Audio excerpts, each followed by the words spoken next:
Greetings, St. Mark's Cathedral family. What a blessing it is to have been asked to give a stewardship message for your pledge campaign this year of walking in love.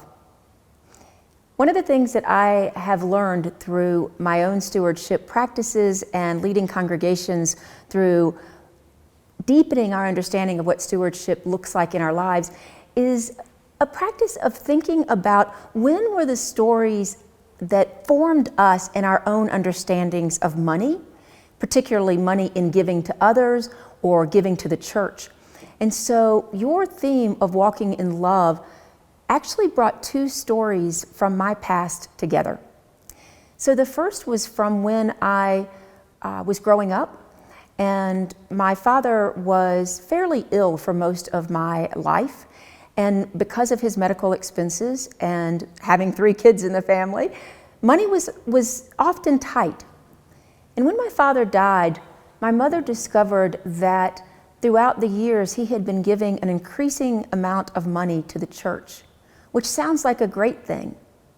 But there were times when there wasn't enough money for the necessities, and she had no knowledge that the money had been given to the church. So when I think about walking in love and stewardship, I think the first practice that I've always held in my home comes from this story. And I've always included the other people in my house in my giving to any other, like to family members or to the church, but certainly in my tithe. So I think this is a conversation where families, parents, children decide what is it that we want to give back and how do we give in such a way that it's a meaningful gift back to God. So not just what's left over, but what might we need to change in our habits in order to make sure that we have generosity and abundance at the center of our household values. The next moment came when I was a single parent and often didn't have enough money. And there was a year when there was a hospital bill for my child, there was an appliance went out, the car needed repairs, and suddenly, overnight, it seemed I had a credit card bill. And the thing I hated the most about the years it took me to pay off that credit card bill was that I wasn't in the position to help other people. And I discovered through that time that being in the position to help others is a core value of mine. If I have a sibling who needs help, or a nephew, or there's somebody that I know doesn't have enough groceries, I want to have the money to be able to give. And one of the ways that I do that is by giving to the church at the level of a tithe. I want to make sure that my spending is kept in check so that I am always, first and foremost, helping others with the abundance that I've been given through the generosity of having a good job.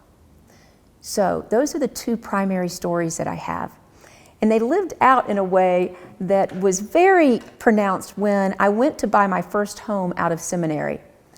And the mortgage officer said, "You've put down here your tithe to the church. You don't need to put that down."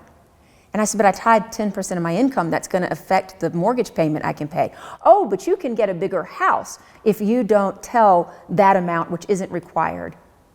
And I said, "No, I want the house that I can afford with a tithe to the church." And if that person had not pushed back on me, I don't think I would have made that such a pronounced value in my life.